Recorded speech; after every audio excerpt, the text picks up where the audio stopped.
दोस्तों नमस्कार। एक लड़ाई बीजेपी से, एक लड़ाई खुद से, एक लड़ाई नरेंद्र मोदी से, एक लड़ाई अपने ही बड़े नेताओं से। यह कांग्रेस के भीतर का ऐसा कच्चा चिट्ठा है जो जीत के बाद नहीं, हार के बाद खुला है, जिसमें नेताओं को अपने आप पर कहीं ज्यादा भरोसा है, अपने पैसे पर ज्यादा भरोसा है, अपनी रणनीति पर ज्यादा भरोसा है। और इस भरोसे के साथ दिल्ली को लेकर भी उनके जहन में बहुत सारे सवाल हैं। लेकिन यहां सवाल कार्यकर्ताओं का है, यहां पर सवाल उन नेताओं का है जो सोचते थे कि जीत जाएंगे। यहां पर सवाल उन कार्यकर्ताओं का भी है जो जानते थे कि ऐसे में जीत मिलेगी नहीं। तो फिर भी खामोशी क्यों बरती गई? क्या कांग्रेस के भीतर हर कोई डरा हुआ रहता है? और यह नारा बड़ा छोटा है कि डरो मत, या फिर डरो मत का नारा अब काम दे रहा है जब हिंदी पट्टी में कांग्रेस का सुपड़ा साफ हो गया? प्रांत दर प्रांत या राज्य दर राज्य नेताओं की मनस्थिति चुनाव के वक्त क्या थी? किनके पत्ते काटे जा रहे थे, किनकी टिकट काट कर किन्हें खड़ा किया जा रहा था? कौन लोग थे जिनकी टिकट कटनी थी लेकिन नहीं कटी? ऐसे कौन से सर्वे हो रहे थे जो सर्वे हुए ही नहीं? जिन नेताओं के टिकट काटे गए उन्हें दिल्ली का भय क्यों दिखलाया गया? दिल्ली तो अपने आप में खामोश थी, बावजूद इसके कांग्रेस के भीतर कौन कौन बड़ी हरकतें कर रहा था और राजनीतिक तौर पर यह मानकर चल रहा था हम अपने बूते जीत जाएंगे, और अगर नहीं जीतेंगे तो कांग्रेस के भीतर ही दूसरे नेता के हाथ में गद्दी आने नहीं देंगे। इस बिसात में लड़ाई बीजेपी से कहां हो रही थी? इस सियासत में सामने चेहरा नरेंद्र मोदी का नहीं था। अपने ही बीच के तिकड़मों के साथ चलती हुई कांग्रेस को हार मिली है और अब उसके सर्जरी की जरूरत है। तो राहुल गांधी ने भी सर्जरी शुरू कर दी, और एक ऐसी सर्जरी की शुरुआत हुई है जो आने वाले वक्त में कांग्रेस की तस्वीर को बदल सकती है। सवाल सिर्फ एक ही है, इस दौर में जो डरो मत का नारा था और इस डरो मत को जानते समझते हुए अब जो नेता दिल्ली पहुंचकर अपनी जानकारी को सामने रख रहे हैं, वो कांग्रेस के भीतर भी हड़कंप मचाने वाली स्थिति है। क्योंकि इस तरीके से बिसात तो बिछती नहीं है, इस तरीके से तो टिकट कटते नहीं है, इस तरीके से तो कोई जानकारी दिल्ली को पहले दी नहीं जाती थी। इस दौर में ऐसा क्या था? कोई जानबूझकर हार रहा था? कोई जानबूझकर हारने की बिसात बिछा रहा था? कोई जीत जाएगा यह सोचकर कुछ भी करने पर आमादा थे? स्थिति क्या थी? तो आइए आज इन परिस्थितियों को खोलने की जरूरत है, और इसको पन्नों के खोला जाए उससे पहले तीन बातें जहन में रख लीजिए। पहला सवाल यह है कि 2024 को लेकर अब कौन सी बिसात राहुल गांधी बिछाना चाहते हैं, या कहें दिल्ली में बैठी हुई कांग्रेस बिछाना चाहती है, और उसके जरिए 2024 में अब उसका ध्येय क्या है? इस दौर में दिसंबर के महीने में सब कुछ तय होना है, क्योंकि 2 दिनों के बाद इंडिया की बैठक है। हर कोई मानकर चल रहा है शीट शेयरिंग होगी, और आने वाले वक्त में कौन किसके साथ किस मंच पर खड़ा होकर भाषण देगा यह भी तय होगा। यह भी तय होने वाला है उसके बाद 21 तारीख को जब सीडब्ल्यूसी की बैठक होगी। सीडब्ल्यूसी की बैठक में उस विचार पर मुहर लगनी है कि आने वाले वक्त में कांग्रेस पुरानी पारंपरिक परिस्थितियों के रास्ते चले, या फिर नई सोच, नई लीडरशिप, कार्यकर्ताओं की पार्टी, और इसके जरिए इस देश के अलग अलग राज्यों में अलग अलग तरीके से लोकसभा के चुनाव में कैसे कूदा जाए, इस दिशा में मनस्थिति हर किसी की साफ हो जाए। मुहर इस पर लगनी चाहिए। राहुल गांधी अगुवाई कर रहे हैं, जो करते रहेंगे। तीसरी परिस्थिति, तीसरा निर्णय बड़ा निर्णय है, क्योंकि 28 तारीख को स्थापना दिवस है, जिसको लेकर ऐलान हो चुका है कि नागपुर में एक सभा की जाएगी। यह भी ऐलान हो चुका है कि अब क्राउड फंडिंग की जरूरत है। तो बड़ा निर्णय इसलिए महत्वपूर्ण है कि दिसंबर के महीने तक ही वो सारे निर्णय संगठन को लेकर ले लेने हैं जो बताए कि अब 24 का चुनाव किसकी अगुवाई में, किस प्रदेश में, और उस प्रदेश के भीतर भी किस रीजन के साथ, किस नेता के आश्रय कांग्रेस को खड़े रहना है। यानी बहुत ही माइन्यूट तरीके से इस ऑपरेशन या इस सर्जरी को अंजाम दिया जाना है। लेकिन सवाल तो पहला यह है कि इससे पहले जो हार निकल कर आई उसके भीतर का सच क्या है। उस सच को टटोलने के लिए हमें लगता है कि आज छत्तीसगढ़ से जो नेता पहुंचे थे दिल्ली और उन्होंने जो बात कही महासचिव केसी वेणुगोपाल को और जिन बातों का जिक्र वो कर रहे थे, कांग्रेस कवर करने वाले अजय झा ने उनसे कैमरे पर बात की और उनसे पूछा, आप क्यों आए हैं? छत्तीसगढ़ में तो जीत रहे थे, बावजूद इसके हार मिल गई। सरगुजा के इलाके के पूर्व विधायक हैं ये सब। 22 लोगों के टिकट कट गए और जिन वजहों से टिकट कटे, जिन वजहों को बताया गया, वो सब कुछ झूठ और फरेब था। यानी छत्तीसगढ़ में भी हराने की बिसात पर कौन खड़े थे? इन पूर्व विधायकों ने जो दिल्ली आकर कांग्रेस के बड़े नेताओं को बतलाया, पहले उन्हीं की बात सुनिए। अजय झा सवाल कर रहे हैं और सामने बैठे हैं सरगुजा के बृहस्पति सिंह और उनके साथ आए हुए विधायक बैठे हुए हैं उसी कमरे में जहां यह संवाद हो रहा है। कहा क्या गया, जरा सुनिए।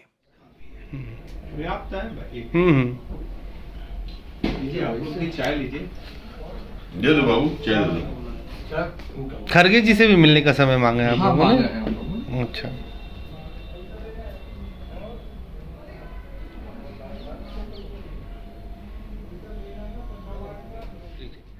आप वेणुगोपाल जी से मिले हैं, उसके बाद क्या बात हुई ये बताइए। आदरणीय रेणु गोपाल सर से हम लोगों ने मिलके जब बताया कि सर वहाँ छत्तीसगढ़ में हार का सबसे बहुत बड़ा कारण था जो 22 विधायकों की टिकट काट दी गई और वो सीटें आपके हाथ से भाजपा के पास चली गई और हमको ये लोगों को ये बताया गया कि आप लोगों के सर्वे में रिपोर्ट सही नहीं आया है, ये कहा गया। उन्होंने कहा कि इस गलत ये जानकारी आप लोगों को बताया गया है। एआईसीसी से हमने सर्वे कराना चाहा था, हमने टीम भी भेजा था, लेकिन छत्तीसगढ़ में आपके छत्तीसगढ़ के नेताओं ने सर्वे नहीं कराने दिया गया, जिसके कारण नुकसान कांग्रेस को हुआ है। ये सारी जानकारी मेरे में आया है और कुछ ही दिन के बाद हम जल्दी ही जिन 22 विधायकों को टिकट काटी गई है उनको एआईसीसी बुला के 1 to 1 हम बात भी करेंगे। जिम्मेदार कौन है? मुख्यमंत्री जिम्मेदार है, उप मुख्यमंत्री, प्रभारी या सचिव? छत्तीसगढ़ के प्रभारी, सह प्रभारी और जिन नेताओं ने जो नीति बनाया और फर्जी सर्वे करवाया, वो सर्वे वाले खिलाफ भी एफआईआर होनी चाहिए, क्योंकि कांग्रेस को धोखा देने का काम किया, झूठ बोल के उन्होंने गलत सर्वे रिपोर्ट किया है और जो जिम्मेवार है उनके खिलाफ सख्त कार्रवाई होनी चाहिए। बड़ा ही हिम्मत का काम किया आपने। यह सवाल अजय झा का था आखिर में। इतनी हिम्मत कहां से आई कि दिल्ली में आकर यह सारा कच्चा चिट्ठा आप खोल दें। उन्होंने कहा, जो आए थे टिकट कटने के बाद और छत्तीसगढ़ में मिली हार के बाद, जो दोष दे रहे थे मुख्यमंत्री को, उप मुख्यमंत्री को, वहां के प्रभारियों को, सब कोई तो मस्ती में डूबे हुए थे कि चुनाव जीत जाएंगे। लेकिन राहुल गांधी कहते हैं डरो मत, तो अब हम डरें क्यों? इन बातों का जिक्र छत्तीसगढ़ के पूर्व विधायक टिकट कटने के बाद और चुनावी हार के बाद दिल्ली पहुंचकर कह रहे थे। और इस दौर में उन्होंने जानकारी दी कि दरअसल जो सर्वे हुआ ही नहीं और सर्वे के लिए जिन्हें पेमेंट किया गया वह पेमेंट मैट्रिक्स इंटेलिजेंस को किया गया। इनकी पहुंच और पकड़ इस दौर में दिल्ली के कद्दावर लोगों के बीच की है। इन्हें पैसा क्यों दिया गया जब ये सर्वे नहीं करा रहे थे? क्या इन पर कोई कार्रवाई होगी? ये सवाल वो खुद पूछ रहे हैं। तो सवाल का जवाब दिल्ली से अभी तक निकला नहीं, लेकिन जिस रास्ते राहुल गांधी चल पड़े हैं उसमें 2-3 मैसेज बहुत साफ हैं। उन राज्यों में जहां पर कांग्रेस बहुत कमजोर है, जहां पर कांग्रेस विधानसभा का चुनाव भी हार गई, अब वहां पर नया राजनीतिक प्रयोग सिर्फ एक ही हो सकता है कि कद्दावर नेताओं को अलग कर दीजिए, उन नेताओं को हटा दीजिए जो ईडी और सीबीआई से घबराते हैं, उन नेताओं को दरकिनार कीजिए जो एक वक्त सत्ता भोग चुके हैं और सत्ता भोगने के वक्त उन पर करप्शन के चार्जेस रहे, और करप्शन के चार्जेस रहे तो सीबीआई और ईडी का कांधे पर बोझ लिए वह इस दौर में कांग्रेस को जिता नहीं सकते हैं। और इसकी पहल अगर आपको छत्तीसगढ़ और मध्य प्रदेश के भीतर से नजर आने लगी है तो उसकी वजह एक ही है कि किसी भी हालत में नई टीम को सामने लाया जाए, जो कि राजस्थान की दिशा में भी अब बढ़ चुकी है। सवाल इतना भर नहीं है, सवाल उसके आगे का है। सवाल है इस दौर में कौन सा स्वाभिमान, कौन सा अहंकार और कौन सा भरोसा था जिसमें कमलनाथ बिल्कुल नहीं चाहते थे कि जो सर्वे और जो पूरी टीम अपने तौर पर सुनील कानूनगो की बिछा रही थी, जिसने कि तेलंगाना के भीतर अपनी बिसात पर कांग्रेस को जीत दिला दी, उनका दफ्तर 24 घंटे के भीतर ले लिया गया। पेमेंट तक नहीं किया गया क्योंकि अपने भरोसे कमलनाथ थे। कमलनाथ का पैसा था, कमलनाथ की राजनीति थी, उनके अपने लोग थे। उनके अपने लोग का मतलब है जिन्हें वो पेरोल पे रखे हुए थे। तो एक सवाल मध्य प्रदेश से यह भी निकल कर आया, क्या पेरोल पर रखकर चुनावी जीत हासिल करी जा सकती है, चाहे वो कितनी भी बड़ी भीड़ नजर क्यों ना आए? यही स्थिति राजस्थान के साथ इस चुनावी हार में जुड़ी। जितनी बड़ी तादाद में गहलोत के पेरोल पर जयपुर से दिल्ली तक बैठे हुए लोग थे, जो लगातार गुणगान कर रहे थे कि ऐसा होगा और जीत जाएंगे, उन परिस्थितियों में भी उन्हें हार क्यों मिली? सुनील कानूनगो का जिक्र इसलिए क्योंकि उनकी बिसात पर जीत मिली तेलंगाना में, उनको ना बैठने दिया मध्य प्रदेश के भीतर, उनको जगह नहीं मिली राजस्थान में, और दूर से ही आईना दिखा दिया गया छत्तीसगढ़ से। जिन जिन का सहारा लिया गया और जिस एजेंसियों के जरिए सहारा लिया गया, उन एजेंसियों पर कोई क्यों टिका है?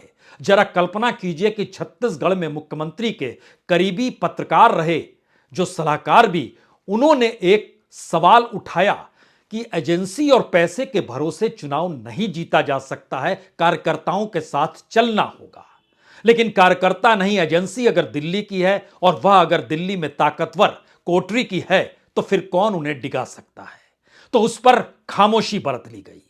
तो सवाल, पहले राउंड में 2 सवाल सबसे बड़े उठते हैं। क्या इस दौर में कांग्रेस के भीतर दिल्ली का नाम ले लेकर कुछ लोग इतने प्रभावी हो गए, और दिल्ली का मतलब क्या वो 24 अकबर रोड है या गांधी परिवार है? सोचना यह भी होगा। और इसको सोचते वक्त एक बात और जहन में रखिए कि अगर चुनाव के मैदान में भी अपने भीतर ही एक दूसरे को शहमात देने का खेल खेला जा रहा था, तो जीतेगा कौन और जीतता कैसे? इसीलिए अब सर्जरी 2024 को लेकर शुरू हुई है। हम उस पर आए उससे पहले 2-3 बात और सामने होने चाहिए। ईडी और सीबीआई, कमलनाथ की बहन नीता, वहां उनका भतीजा रतुलपुरी, दोनों पर ईडी का शिकंजा। बघेल के सबसे करीबियों पर शिकंजा, चाहे वो नौकरशाह हो या सलाहकार, पत्रकार अपने तौर पर वहां काम कर रहे हो, सभी पर करप्शन के चार्ज लगाए गए। लेकिन एक दूसरा सच है, चुनाव के वक्त क्या वाकई पैसा खूब बटोरा गया, टिकटों के नाम पर बटोरा गया? यह भी सवाल है। गहलोत के बेटे भी ईडी के उस पे आ गए थे, रडार पे आ गए थे। तो क्या यह माना जाए कि नई टीम जो बनाई जा रही है, अब उसकी जरूरत अतीत के बोझ को ना उठाने वाली हो, बिल्कुल युवा हो, एग्रेसिव हो, लड़ने के लिए मैदान में उतरने को तैयार हो? और जब बदलने की परिस्थिति पैदा हुई है, तो क्या राज्यों के बाद अब दिल्ली के भीतर भी बड़े पैमाने पर पत्ते कटेंगे? यह सवाल सबसे पहले इसलिए खड़ा है क्योंकि जो राज्य के मुख्यमंत्री, चाहे वो बघेल हो चाहे गहलोत हो, वह दिल्ली की कोठरी से घबराते थे और कहते थे इस कोठरी को संभालिए, अन्यथा मुश्किल हो जाएगी। यानी उन्हें अपने अनुकूल कोठरी भी चाहिए थी। दूसरी तरफ कोठरी क्या इतनी करप्ट हो गई थी कि वो पेरोल पर आ गई थी इनके? यह भी सवाल है। और इन सवालों के साथ अगर राज्यों में फेरबदल हो रहा है, तो क्या दिल्ली में भी फेरबदल होगा? जो कोठरी प्रभाव देश भर में दिखाती है, क्या उसमें भी परिवर्तन आने वाला है? आने वाला है। उस दिशा में बढ़ना होगा, क्योंकि 2024 और उसके बाद की लड़ाई इस दौर में कांग्रेस के लिए सबसे मुश्किल भरी है। और कांग्रेस के लिए मुश्किल भरे हालात अब आसान इसलिए हो गए हैं क्योंकि 3 राज्यों की हार के बाद जो पुरानी लीडरशिप थी, पुराने नेताओं का जो रुतबा था, जो लगातार अपने पैसे, अपने रईसी और अपने उस दमखम के आश्रय कांग्रेस को बांधे हुए थे और दिल्ली हाईकमान तक मैसेज बहुत साफ देते थे, हम हैं तभी कांग्रेस है। तो अब कांग्रेस की सर्जरी जिस दिशा में राहुल गांधी बढ़ना चाहते हैं, उसमें वह 2024 देखें या 2029 देखें, सवाल यह नहीं है। सवाल सबसे बड़ा यह है कि कांग्रेस है या नहीं है, वह एकजुट है या नहीं है, कार्यकर्ताओं को महत्व मिलता है या नहीं मिलता है, नेताओं की दादागिरी चलती रहेगी या नहीं चलेगी। तो क्यों नहीं सबका बोरिया बिस्तर बांधने की स्थिति में अब कांग्रेस दिल्ली से ही खड़ी हो जाए? यहां पर सबसे बड़ा सवाल, क्या अब राहुल गांधी की कांग्रेस को बनते हुए आप देखने वाले हैं? यह सवाल इसलिए क्योंकि यह ध्यान दीजिए 2022 के बजट सत्र में राज्यपाल का अभिभाषण था, उसका बहिष्कार किया था जीतू पटवारी ने। उस समय कांग्रेस के कार्यकारी अध्यक्ष के तौर पर वो थे। कमलनाथ ने कहा यह जीतू पटवारी का बयान है, यह मेरा बयान नहीं, कांग्रेस का बयान नहीं, और दिग्विजय सिंह ने साथ दिया कमलनाथ का और जीतू पटवारी को निष्कासित कर दिया गया। और जीतू पटवारी तभी से ना कमलनाथ के प्रिय थे ना दिग्विजय के प्रिय थे, बल्कि 36 के आंकड़े के साथ थे। इस वक्त वह प्रदेश अध्यक्ष बन गए। दूसरे शख्स उमंग सिंघार, ये वन मंत्री हुआ करते थे, और जब वन मंत्री थे तो उन्होंने दिग्विजय सिंह को यह कहकर घेरा था कि शराब और रेत माफिया के साथ इनका गठजोड़ है। हालांकि चंद दिनों पहले उन्होंने सोशल मीडिया में माफी मांगी, लेकिन उसके बावजूद भी सीधी टक्कर वो ले रहे थे, समझ रहे थे अब वो वहां पर विधानसभा के भीतर प्रतिपक्ष के नेता हैं। इसी तरीके से खुले तौर पर सचिन पायलट के साथ अभिमन्यु पुनिया जुड़े। उनको युवा कांग्रेस का अध्यक्ष राजस्थान में बनाया गया। उन्होंने एक बार भी नाम गहलोत का तभी लिया जब गहलोत की नीतियों का विरोध कर रहे थे। मैसेज बहुत साफ पहले राउंड में निकलकर आ गया। यह वाकई राहुल गांधी की कांग्रेस को खड़ा करने की शुरुआत हो गई, क्योंकि अगर किसी भी राज्य में कांग्रेस जीत जाती तो फिर से वो पारंपरिक कांग्रेस होकर चलती। यह अच्छा हुआ कि हिंदी पट्टी में कांग्रेस का सुपड़ा साफ हो गया और कांग्रेस के भीतर मौजूदा वक्त में दक्षिण भारत के सांसदों और नेताओं की बहुतायत है। और किसी भी कांग्रेसी से पूछिए, वो कहेगा कि दक्षिण भारत के लोगों की तो बहुतायत है, कांग्रेस तो यहां पर है ही नहीं। अब सवाल था कि उत्तर भारत में कांग्रेस कैसी खड़ी हो। तो वो जो पारंपरिक नेता, चाहे वो प्रभारी के तौर पर जिसका जिक्र छत्तीसगढ़ में हुआ, इनका जिक्र राजस्थान के भीतर भी प्रभारियों को लेकर हो रहा है और मध्य प्रदेश के प्रभारियों को लेकर भी हो रहा है। सवाल है इन सब को बदलने की जरूरत अब इसलिए आन पड़ी है क्योंकि निशाने पर 2024 खड़ा है। यहां पर दो सवाल और खड़े कर लीजिए, क्योंकि उसके बाद 2024 की दिशा में बढ़ेंगे। दो सवाल सबसे बड़े ये हैं, क्या बड़े बड़े नेताओं में अब ये फहरिस्त सामने आने वाली है जिसमें यह सवाल उठेगा कि अगर CWC मेंबर को भी हम लोग परखना शुरू करें तो एक कतार में ऐसे नेताओं की है जो अपने तौर पर एक वोट ना दिला सकें, लेकिन पारंपरिक तौर पर वो कांग्रेस के भीतर उनकी महत्ता रही है। तो क्या कांग्रेस एक नया प्रयोग करेगी?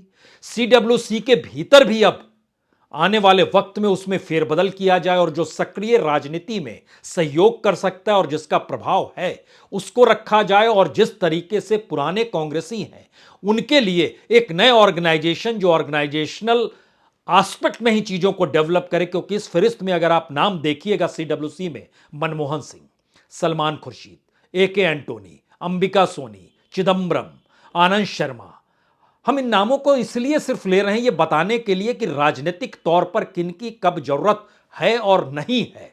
इस लकीर को खींचने की स्थिति में अब कांग्रेस आ रही है। तो क्या वाकई कांग्रेस ऐसी लकीर खींच देगी? यह सवाल और बड़ा है, और इन सवालों के साए तले हमें लगता है कि एक क्षण के लिए ये सारे निर्णय क्यों लिए जाएंगे। इसके लिए आपको 19 तारीख को जो बैठक इंडिया की होनी है, 21 तारीख को जो CWC होनी है, और उसके बाद 28 तारीख को जो कि नागपुर में स्थापना दिवस के दिन वहां पर बड़ी रैली होनी है। इन तीन चीजों पर नजर रखने की जरूरत है। और 2024 की बिसात का फैसला 19 तारीख की बैठक में होना है, क्योंकि उसमें ध्यान दीजिए 8 राज्य हैं जहां पर कांग्रेस की ताकत सिर्फ 22 सीटों की है। पश्चिम बंगाल, बिहार, महाराष्ट्र, पंजाब, दिल्ली, तमिलनाडु, उत्तर प्रदेश और झारखंड। इन जगहों के जो छत्रप हैं उनके साथ समझौता होना है, और कांग्रेस अपने तौर पर जो रणनीति बना रही है उसमें वो 22 से 54 सीट पर इन जगहों पर पहुंच सकती है अगर गठबंधन सही तरीके से सीटों को लेकर हो गया। यानी 32 सीटों का लाभ उनको इन 8 सीटों पर न्यूनतम हो सकता है अगर समझौता हो गया तो। पश्चिम बंगाल में 2 सीट है, वहां उसको लगता है 6 सीट और जीत सकते हैं। बिहार में 1 सीट है, उसे लगता है गठबंधन के बाद 6 सीट जीत सकते हैं। महाराष्ट्र में 1 सीट है, उसको लगता है गठबंधन सही तरीके से हो गया तो 7 सीट जीत सकती है। पंजाब की 8 सीट उसके पास है, उसको वो कंटिन्यू आम आदमी पार्टी के साथ समझौता करके रखना चाहती है। दिल्ली में 1 भी सीट नहीं है, यहां पर उसके टारगेट में 3 सीटें बहुत साफ तौर पर है। तमिलनाडु में 8 सीट है जिसको वो 12 तक ले जाना चाहती है। उत्तर प्रदेश में 1 सीट है, समीकरण के लिहाज से देखिए तो 6 सीटों तक वह जीत सकती है। और झारखंड में भी 1 ही सीट है, वो 4 सीटों तक जीत सकती है। 32 जिस सीटों का इजाफा अगर यहां पर होता है उसके बाद महत्वपूर्ण है वो 3 राज्य कर्नाटक, हिमाचल प्रदेश और तेलंगाना। इन तीनों राज्यों में उसके पास सिर्फ 4 सीट है और अब उसे लगने लगा है कि कर्नाटक में वह 1 से 15 तक पहुंच सकती है, हिमाचल प्रदेश में 3 सीटें जीत सकती है और तेलंगाना में 8 सीट जीत सकती है, यानी यहां पर भी 22 सीटों का इजाफा हो सकता है। सवाल है ये जो इजाफों की प्रक्रिया है इसमें जो 3 राज्य इस दौर में आकर खड़े हो गए, जहां पर अब जबरदस्त परिवर्तन की दिशा राजस्थान, मध्य प्रदेश और छत्तीसगढ़, यहां पर जो सीट है वो कांग्रेस के पास सिर्फ 3 सीट है, एक मध्य प्रदेश में, 2 छत्तीसगढ़ में। इन 3 सीटों से उसको आगे कैसे निकले और यहां की कुल 65 में से अगर 61 सीट पर बीजेपी जीत रही है उसको नीचे कैसे लेकर आए, यही वो सवाल है। अगर इस सवाल का जवाब उसने अब नहीं खोजा तो बीजेपी कभी भी जादुई अंक 272 के नीचे नहीं आ पाएगी, यह वो मान रही है। स्ट्रेटजी बहुत साफ है, कांग्रेस को हर हाल में 100 सीट जितानी है। 19 की एनडीए की बैठक की रूपरेखा पहले यही है। दूसरी बात, किसी भी हालत में 250 से नीचे 225 के लगभग बीजेपी को लेकर आना है। इन 2 सवालों का जवाब इंडिया बैठक से निकलता है या नहीं निकलता इसका इंतजार करना होगा, लेकिन इसके बाद सीडब्ल्यूसी की बैठक में एक ही सवाल है, जो कांग्रेस चली आ रही थी उसके भरोसे या फिर बदलने वाली कांग्रेस के आश्रय चलना है। इसमें जिन जिन नेताओं के नाम है जाहिर है वो वरिष्ठ हैं, वो बुजुर्ग हैं, उन्होंने लंबे वक्त तक काम किया है कांग्रेस के लिए, उनको दरकिनार कीजिए ना कीजिए, लेकिन निर्णय लेने वाली पोजीशन पे जो सीधे इस दौर में फील्ड से जुड़ा हुआ है उसको साथ जोड़ने की स्थिति में लाकर खड़ा कीजिए। इससे हटकर कोई रास्ता नहीं बनता है, यह मैसेज बहुत साफ है। तो क्या 5-6 बड़े परिवर्तन आपको देखने को मिलने वाले हैं? क्योंकि हकीकी तौर पर इन राज्यों के भीतर कांग्रेस खुद से लड़ रही थी। हकीकी तौर पर कांग्रेस के भीतर के लोग ही पदों को पाने के लिए, पदों को ना छोड़ने के लिए, पद पे बरकरार रहने की मशक्कत में ज्यादा जुटे हुए थे। क्योंकि जो रिपोर्ट निकल कर आती है वो बताती है कि राजस्थान में जिनसे खुद सर्वे करा रहे थे गहलोत साहब, उन्होंने कहा था, नरेश अरोड़ा, उन्होंने कहा था 50 टिकट काट दीजिए। जिनका काटना था वो गहलोत के आदमी थे। गहलोत को लग रहा था दिल्ली अब सचिन पायलट की तरफ झुक चुकी है, अगर मैं इनके टिकट काट दूंगा और अगर जीत मिल जाती है तो फिर बड़ी मुश्किल होगी, मेरा पत्ता कट जाएगा, तो मैं जीतूं ना जीतूं लेकिन कोई ना जीते तो मुझे लाभ रहेगा, अपर हैंड में मैं रहूंगा। इस मानसिकता का प्रभाव किस रूप में कांग्रेस के भीतर पड़ रहा होगा, यह भी सवाल है। दूसरा सवाल था कि जो कमलनाथ जिस टीम के आश्रय काम कर रहे थे वो टीम पूरी पैरोल पर थी, और सवाल बहुत बड़ा यह है कि पैरोल पर टीम आई, वो जब काम करेगी तो वो आपके हक में ही बोलेगी, क्योंकि हर महीने की पेमेंट आप ही के यहां से उसकी हो रही है। तो ऐसे में कोई दूसरा रास्ता संघर्ष का रास्ता है। अब उस संघर्ष के रास्ते चलने को लिए हर किसी को तैयार होना होगा। तो जीतू पटवारी को लेकर आया। जीतू पटवारी वही है, जब मंदसौर में गोली चली थी, किसान मरे थे, तो जीतू पटवारी ही मोटरसाइकिल चला रहे थे और राहुल गांधी पीछे बैठे हुए वहां तक गए थे। इसका दूसरा सच, मंदसौर में जो किसानों पर गोली चली थी उसके बाद कमलनाथ की सरकार आई, लेकिन मंदसौर में जिन्होंने गोली चलाई थी उन पर कोई कार्रवाई नहीं हुई, किसानों ने राहत महसूस नहीं की। तो आपको बड़े निर्णय लेने होंगे पार्टी को अगर बदलना है तो। अब उस दिशा में चीजें जा रही हैं। तो क्या ये धीरे धीरे निकलकर सीडब्ल्यूसी और एआईसीसी तक भी पहुंचेगी, या कहा जाए अभी तुरंत तो टीम बनी है, अभी फील्ड में देख लेते हैं? शायद नहीं, शायद उस दिशा में बहुत तेजी से काम करने की जरूरत आ गई है। अब यह महसूस किया जा रहा है, क्योंकि फॉलोअप भारत जोड़ो यात्रा तक का करने की स्थिति में जो कांग्रेस इतनी लंबी चौड़ी नहीं थी, और वह उस इशू को डेवलप नहीं रख पाई जहां पर लगातार महंगाई और बेरोजगारी का सवाल था, और एक झटके में कुछ ऐसे मुद्दे फ्रंट पर आकर खड़े हो गए जिसने भारत जोड़ो यात्रा के बीच से जो प्यार निकल कर आ रहा था, नफरत के खिलाफ की परिस्थिति थी, उसने एक झटके में उन मुद्दों को कैसे पटल पर लाकर रख दिया जो कि एक लिहाज से समाज के भीतर लकीरें खींचे। लाइन तो पीपुल्स की चलनी थी, जो जमीन तैयार होनी थी वो अपने तौर पर लोगों के साथ जुड़ने की थी, और कांग्रेस की पहचान तो यही रही थी। फिर डायवर्सन क्यों आया, किसी ने रोका क्यों नहीं, रोका नहीं तो किस दिशा में कौन ले गया? ये सारे सवालों पर मुहर सीडब्ल्यूसी के दौर में चिंतन मनन के साथ लगनी है। तो आखिर का सबसे बड़ा सवाल, क्या ये मान लिया जाए अब इन 3 राज्यों भर में परिवर्तन होने वाला है या मान लिया जाए कि 21 राज्य और भी पड़े हैं। जिन जगहों पर कांग्रेस है या नहीं है किसी को नहीं पता। उसमें बिहार भी है, उसमें उत्तर प्रदेश भी है, उसमें झारखंड भी है, उसमें उड़ीसा भी है, उसमें पश्चिम बंगाल भी आता है। यानी राज्यों की फहरिस्त को अगर समझना शुरू कीजिए, यहां तक कि गुजरात के दायरे में भी आकर खड़े हो जाइए और महाराष्ट्र के भीतर भी झांकिए, तो लड़ेगा कौन, आगे बढ़ाएगा कौन?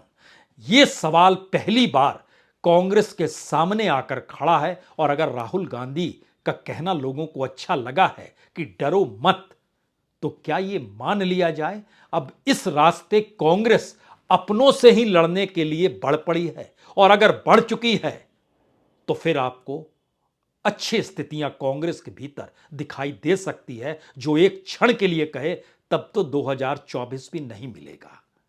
लेकिन दूसरा सवाल यह है, कांग्रेस है कहां पर? और अगर कहीं नहीं है तो कांग्रेस है, यह एहसास तो कराना होगा, क्योंकि राजनीतिक दल है, चुनावी जीत जरूरी है।